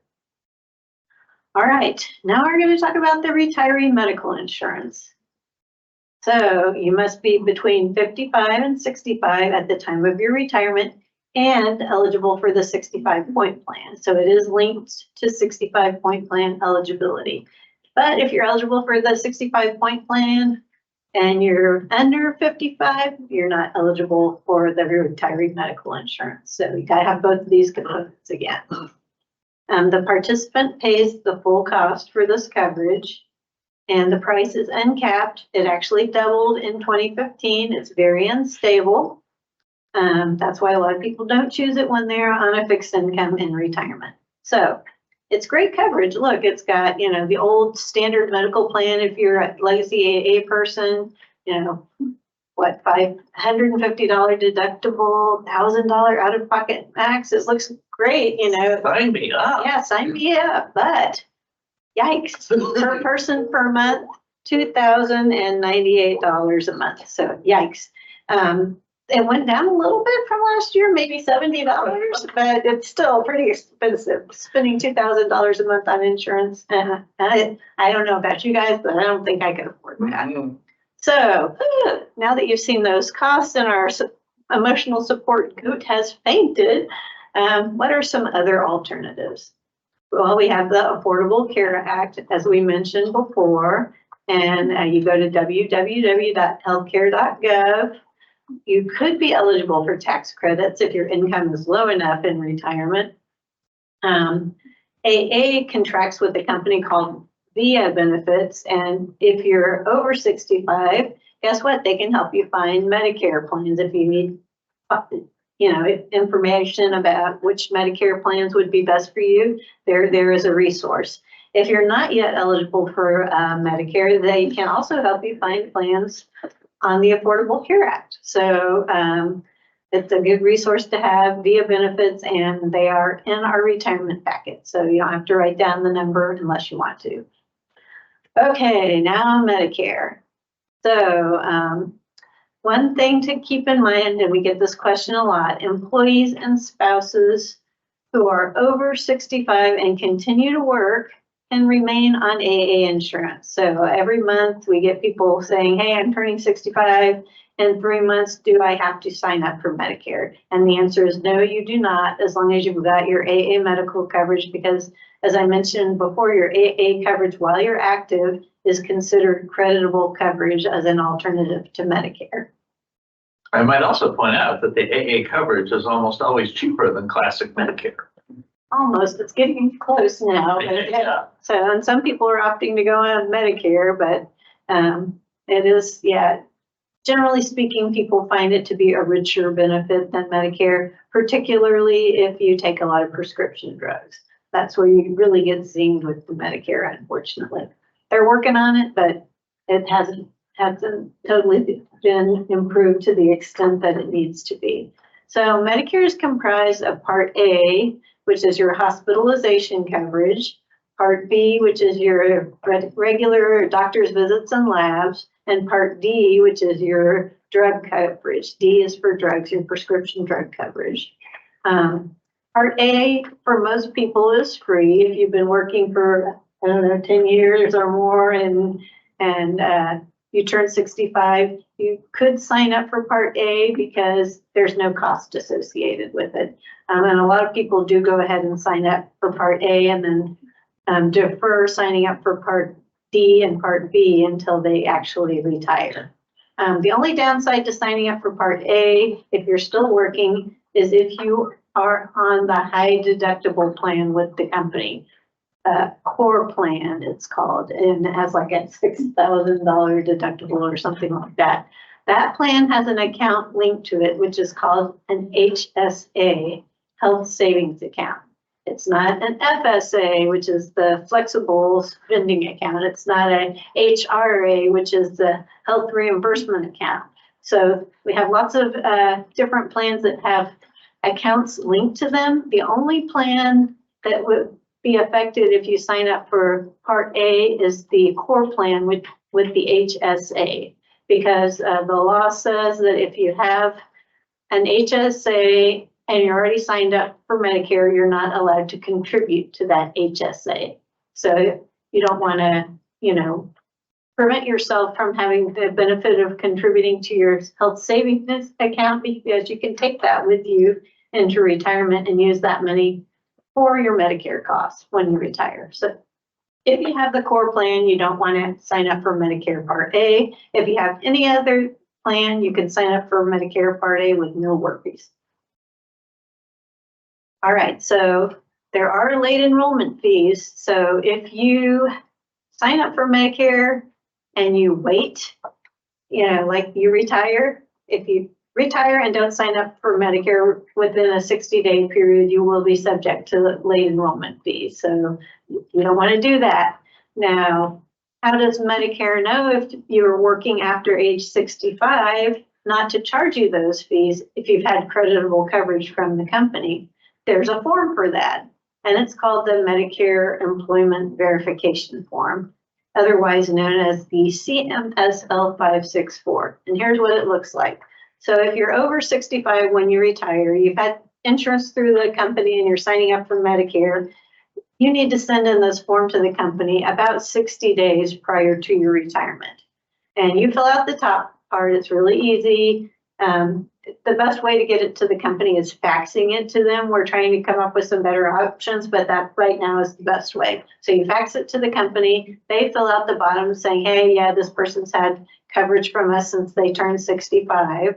And you take this form along with the application for Medicare Part B to the Social Security office and sign up for Part B. And if you have this form, they're going to say, okay, great, we can see that you had creditable coverage since you turned 65. We're not going to subject you to any late enrollment penalties. So it's very important to plan and send this form in prior to your retirement if you're at 65 or older at the time of retirement. All right, more about Medicare. There are Medigap policies, also known as Medicare supplement plans. You can sign up for one of those. The good reason to do that is because Medicare doesn't really have an out-of-pocket max. So if you don't sign up for a supplement plan, guess what? Something happens, you have to go in the hospital. You're only paying 20%, but your 20% could get really big. So Medigap policy or Medicare supplement plan gives you an out-of-pocket max.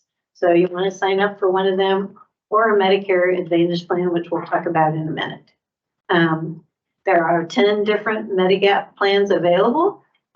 AA retirees also have an 11th option. It's called a It's funded by a Viva Trust, which is an employee-funded trust, and it's specifically for retired airline employees. That we have information about it in our packet, and we have a contact number. They've become less, it's been a little bit more difficult to contact them recently, but Patrick was able to get through not too long ago, so that is still an option. We don't know a whole lot about that option. You'd have to call them and ask about it and find out if it's really better than the other Medicare supplement plans that are available. So Medicare Advantage plans, also called Medicare Part C, that is kind of like privatizing Medicare as an HMO. So lots of times they offer you perks. You want to consult a Medicare advisor when you're signing up because you want to make sure whether you choose an Advantage plan or a supplement plan, it's going to be right for you. Sometimes if you're in a big metropolitan area, the Advantage plans are great because they offer lots of little perks like health club memberships and so on. Sometimes they have a dental or vision component covered in there. And a lot of times they'll absorb your Medicare Part D drug premiums. Now you're still going to have to, pay your copays and everything, and that can add up even with an Advantage plan, but they often absorb the premiums. But if you're in the country, it's more like an HMO and there's not a big network of doctors, might not be the right plan for you. If you plan to travel a lot, might not be the right plan for you. So really, really need to talk to a Medicare advisor about what plan is best for you. And people go, well, where do I start? It's so confusing. The best place to start is call one of the Medicare advisors. And when you call them, have a list of your doctors and say, I want to keep seeing these doctors. Have a list of any medications you're currently taking because you want to make sure those medications are covered. That's the best place to start. Also talk to your family members and so on and find out if their plans are working for them. They might have a tip about a good plan. It can vary a lot from state to state. So talk about it with somebody who's familiar with the plans in the area where you live. So more information, as always, www.medicare.gov. So we've covered a lot of important questions so far. We've covered, what do you need? What do you get? What about income? So now we're just going to try and tie up those little extra details that you need to think about prior to retirement. So some of those things are life events, your optional insurance, such as your pet insurance or your life insurance, your dental insurance, flexible spending accounts. So life events. It's very important to realize that your retirement is your spouse or your partner's life event. So if you're retiring and you're planning on going on your spouse's insurance, your retirement date opens the life event window for them to add you to their coverage. So don't miss that life event if that's your plan.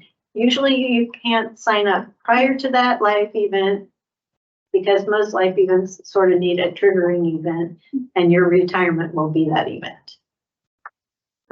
So they normally have 30 days, sometimes 60 days to sign you up and make the changes to add you. And if you're married to another AA employee, this still applies. Something different than COBRA, which we talked about before, is if you switch over to your AA spouse's health insurance when you retire, that is going to reset your deductible and out-of-pocket max. So it's not just going to continue like COBRA did. It's going to trigger a new deductible and out-of-pocket max. They're going to look at it as a new plan. So keep that in mind. If you're retiring like right at the end of the year, November 1st or something, you might want to do COBRA for 2 months and then switch over to your spouse's in the new plan year starting January 1st, something like that. Anyway, just something to be aware of. All right, optional insurance. So examples include MetLife, legal, your long-term care coverage if you have it, home and auto policies, pet insurance. All of those coverages can be continued. You're just going to have to contact the administrator of those plans, and all the numbers are in our retirement guide. They're also on AA, usually under the AA added benefits. So you contact those people and say, hey, I want to keep this coverage. Can you please start direct billing me after I retire? And they're going to be happy to do that because they want to keep getting your money. Your employer life insurance and accident insurance will end, but you are given the option to port or convert that into a private policy within 30 to 60 days after you retire. It doesn't require a physical exam to qualify to continue this life insurance. So that's a good thing if you need the life insurance. And you would contact New York Life for the AD&D and voluntary personal accident insurance, and MetLife for the life insurance. It is expensive when you're converting from a group policy under the company to an individual policy. And keep in mind that you can choose just to port or convert a portion of your life insurance. So say you had bought it up to, 8 times your pay or something like that, and you decide you don't really need that much and you don't want to pay for that much after you retire, you can choose to port or convert a lower amount into an individual policy. Long-term and short-term disability end. Hey, STD will end. That's a good thing. But so that means your coverage and your ability to file new claims ends when you retire with the disability insurance.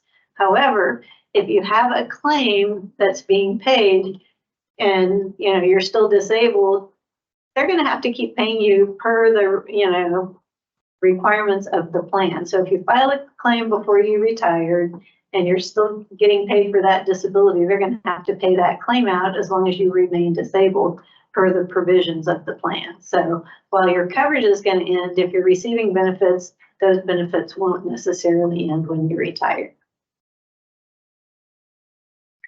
Dental insurance.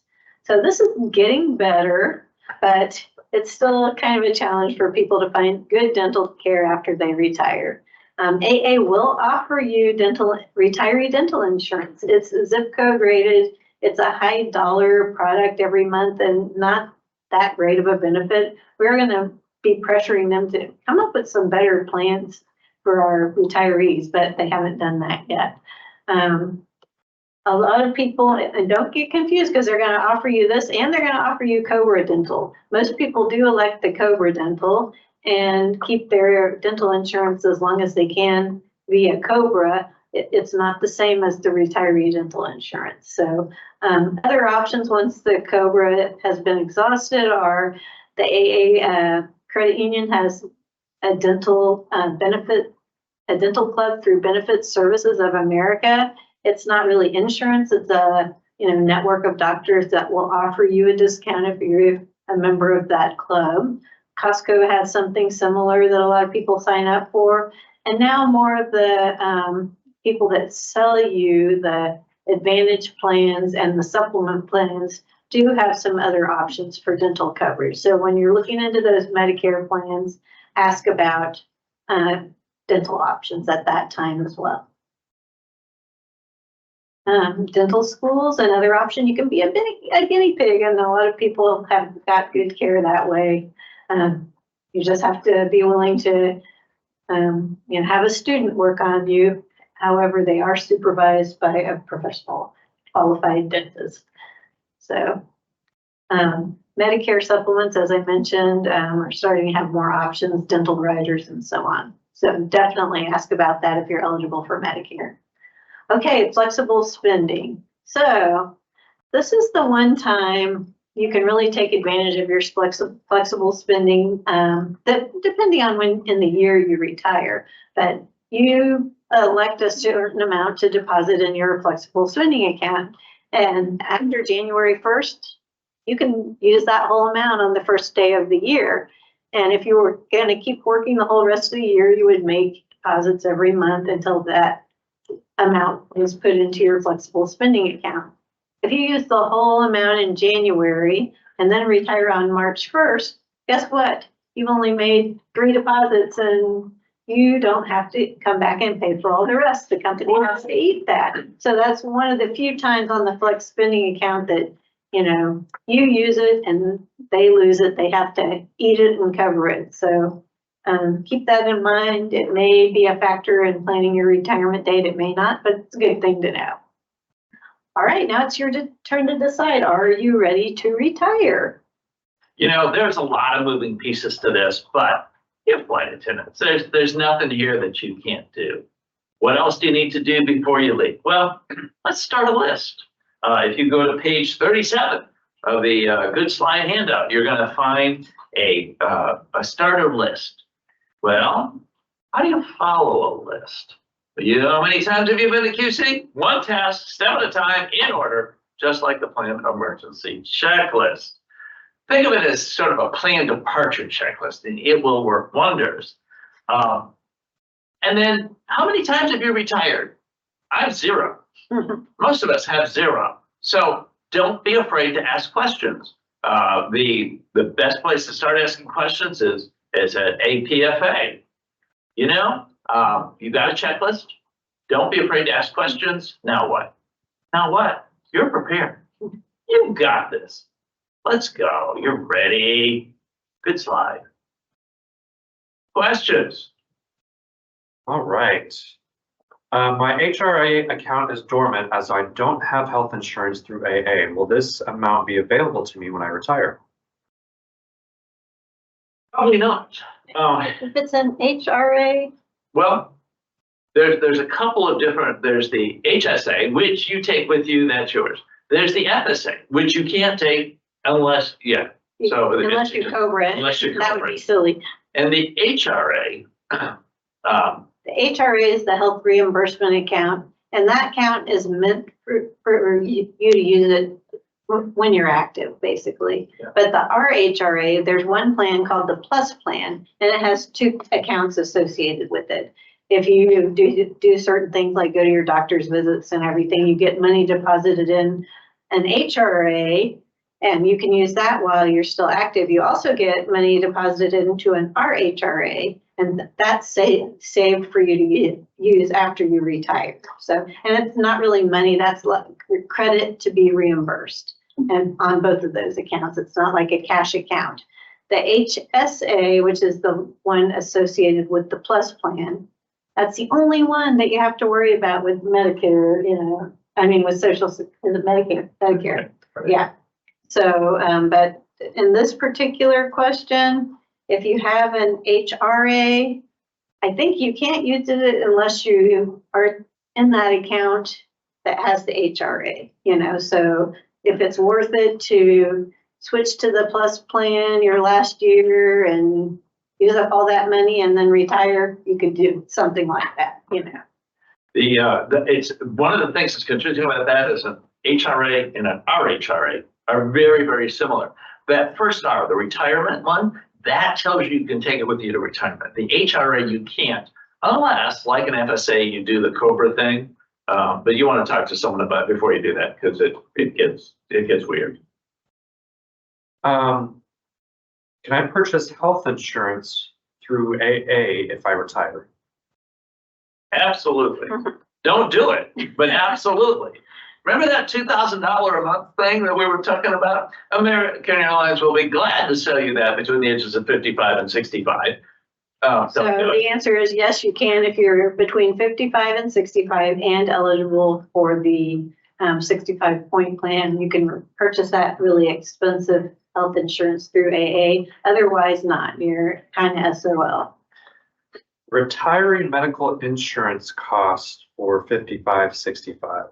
It's at 2,079? 2,089. 89, yeah, 2,089 a month per person. Insurance coverage, what's offered?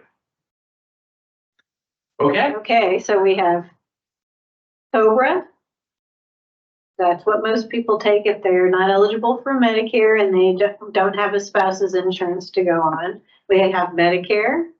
We have the really expensive AA retiree medical insurance, going on a spouse's, or getting something through the Affordable Care Act. Right. Please discuss the costs associated with Medicare and the method of obtaining Medicare. Describe exactly what Medicare is. So Medicare is a government-sponsored or government mandated retiree medical plan. That's what it is. A lot of people get Medicare and Medicaid confused. Medicaid is if you're at the poverty level, basically. So Medicare is if you've been working and paying into it, you're eligible for Medicare. You've been paying for it, your whole life. Now, there is a premium associated with it, just like any other health insurance, but it's basically health insurance that the government says has to be available for everybody 65 and older. And if you're working, you can always be on your employer's insurance, but if you're not working, usually Medicare is your best option. And this kind of follows up with this next question. When do we have to sign up for Medicare if we are still employed at American Airlines when we turn 65? Never. When you retire. As long as you're employed, you don't have to sign up for it. If you die while you're employed, you never have to sign up for it. But if you plan to retire, that's when you have to sign up for it. So you need to think about that at least 60 days prior to your retirement date, because you will need to go on Medicare if you're over age 65 when you retire, because COBRA is not an option. It's always secondary to Medicare. And if you sign up for COBRA, guess what? You haven't signed up for Medicare. One, you're going to incur a Medicare penalty, and two, COBRA is just going to pay as though it's secondary to Medicare. It's not going to work like a primary coverage. So don't do that to yourself. And where is the dollar amount for COBRA listed? The dollar amount for COBRA is listed in our retirement packet, and it's in there on page, what page? 23. Page 23. And the packet has, right now, on the website, has the 2023 prices in there for COBRA. It's getting updated today, and probably by the end of the week or early next week will be updated on the website. Right. So What can I use the RHRA credits for? you can use the RHRA credits for any premiums. So like your Medicare premiums, you can use it for your out-of-pocket expenses after you retire. Your prescription drugs, whatever, anything you pay out of pocket and premiums, as long as those premiums are paid out of post-tax dollars. So today you retire and you're going to go on your spouse's benefits, and just like FAA, those premiums are deducted from his pay pre-tax, which is the way it works anytime you're getting employer-sponsored benefits. Those premiums would not be eligible. But any out-of-pocket expenses or deductibles or anything like that would be eligible. So if I'm working as the AA employee, but my spouse is retired, he can opt to stay on my insurance through AA, but he must sign up for at least Part A, correct? Nope. He doesn't have to sign up. He can stay on your benefits as long as you're working and you want to keep him on it. He doesn't have to sign up for Part A until he retires, but he can until he goes off of your coverage. But he can go ahead and sign up for Part A, and most people do, unless you have the core plan with the HSA.